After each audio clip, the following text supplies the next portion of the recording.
My name is Joshua Harris. I teach 7th and 8th grade history at Crystal Middle School in Suisun City, California.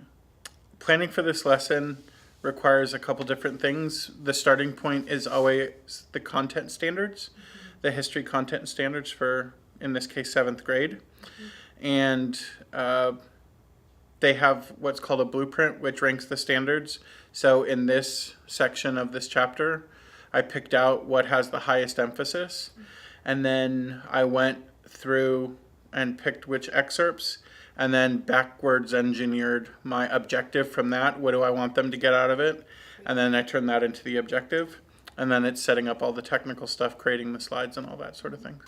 The purpose of this lesson, the purpose of any Getting the Gist lesson, is to make the students, to get the students to spend more time thinking about what it is they're supposed to be learning, but also to develop reading skills, pulling out main idea skills, discerning bigger topics from interesting little details, which middle school students get stuck in the interesting little details, which makes for good reading, but it's not what they're going to be asked to do. It's also to develop components of summarizing skills and to help them to develop their collaborative partner work.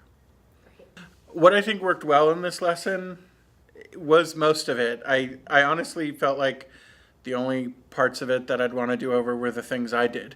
I felt like the students really were well focused. I think that having the excerpt there and the modeling ahead of time was really helpful. I am always surprised how much I have to keep emphasizing to be focused by the objective, and how even after we've been doing it this long as a strategy, they continue to get off the objective. I'm not sure what I would do differently, except for maybe, do the pickup reading better and not make my mistakes, which they actually corrected as we went, which I think speaks to their training. But that's what I think went well. Different. So how did teaching the gist evolve over time, especially this year? Because I've really made it a focus and a centerpiece of my instruction this year. The process has been very organic, and it's become it's built up quite a bit. When we started the year, we were working sometimes not even on a whole paragraph at a time. We were just distilling a few paragraphs, and we spent a lot of time working with specific text clues, how to tell what are indicators, like, for example, such as to help them to eliminate. It seemed at first it was very easy to tell them what not to include than what to include. And then we gradually expanded the length of what they were doing because they got better and better at it. And then we included the sharing out the reading of the gist. And at first that was from their seat, and then that was from the edge of the class, and now it's from in front of the class. And everyone has gradually lost their fear of public speaking. And then we added the fist to 5. And at first it was just rating it, and then it was defend your rating and the gist evaluation criteria, which was all completely student developed. After we'd been doing it for a while, I'm like, well, you tell me what makes a good gist, the ones that you think are good, that sound good, what's good? And they all said, related to objective, probably because I'd been hammering it. But at the same time, they came up with that. They don't like it when it sounds repetitive. So I'm like, that's a really good point, because you're being redundant in your words. So it's built on piece by piece by piece by the end. For example, the text eliminations, we don't even have to talk about them anymore most of the time. What is text elimination? So it was a way to spot details. And that is, for example, I don't know, I can refer to it there, but it's the things we don't want were details, dates, definitions, duplications. I think we called it the 4 Ds. And then clues by the text structure. When you see such as, that's an example. An example is a detail, and we don't want to include that. For example, when you see a list of nouns that go comma, noun, comma, and noun. They just started calling that comma, and, so they developed their own shorthand for it. Things that are bullet points. And all of these have had exceptions, and I will pick excerpts that have exceptions to make them see you can't automatically skip over text. You really do have to evaluate what you're looking at. You can't use the text clues as I can ignore this. So what I've noticed about their reading and writing is they're much better at picking up, okay, what are we really talking about here? What's the important part here? Even when we're not doing it just as a specific strategy with a particular set of reading, they're much better at getting to the heart of that. They've started doing it sort of automatically. In terms of their writing, it's kind of stunning.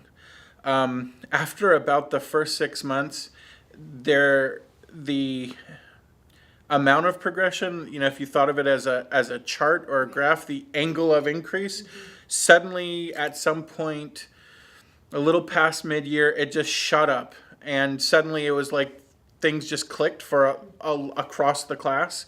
And because the partners change about every 2 months so that they get a chance to work with different students, the trajectory just completely went up, and it's become really stunning. Like, we have gotten to the point, by the end of the year, we've gotten to the point where they are nitpicking sentence structure. They're finding tiny little things because that's all they have anymore.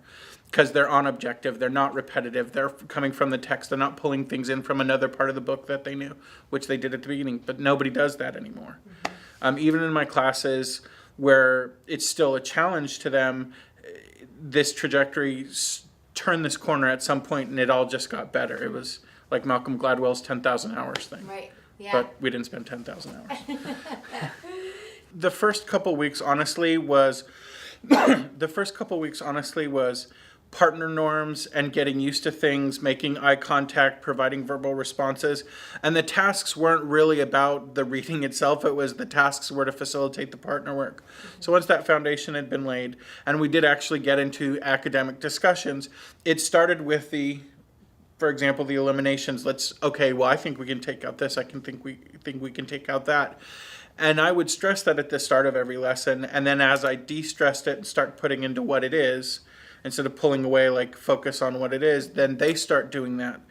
At some point, you just start going around and you're listening, and they're having vehement arguments on no, it's this. This is the main idea. We don't need to include that. That's a detail. Why would we say that?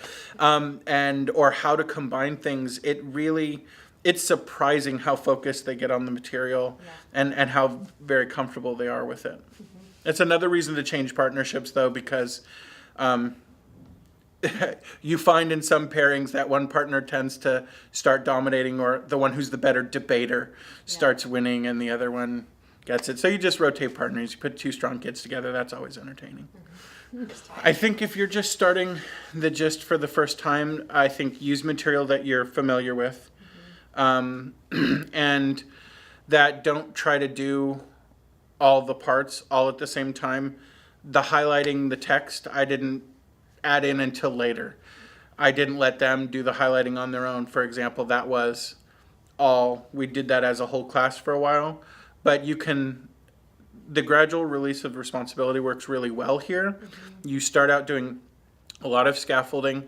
Your partner work norms have to be squarely in place. And just do a piece and then grow it sort of incrementally. And I think that that's much easier. I think also, use it as a strategy to achieve your content ends, not to do it in and of itself.